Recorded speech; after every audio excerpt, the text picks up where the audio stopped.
√4 equal to plus or minus 2ன்னு உங்க mind சொல்லிச்சா?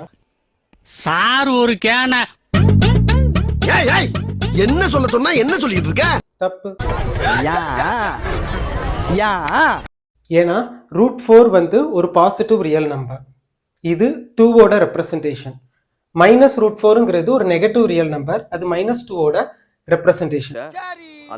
நான் இவ்வளோ சொல்லியும் நீங்க √4 √-2 into -2 அப்படின்னு எழுதிட்டு 2 -2க்கு ஒரு -2 வெளியே எடுக்கலாம்னு சொன்னீங்கன்னா உங்க எண்ணம் ராங், உங்க திட்டம் ராங். ஸ்கொயர் ரூட்குள்ள நெகட்டிவ் நம்பர்ஸை டீல் பண்ணவே முடியாது ஃபர்ஸ்ட். அதனால தான் காம்ப்ளெக்ஸ் நம்பர்னு ஒரு நம்பரே உருவாச்சு.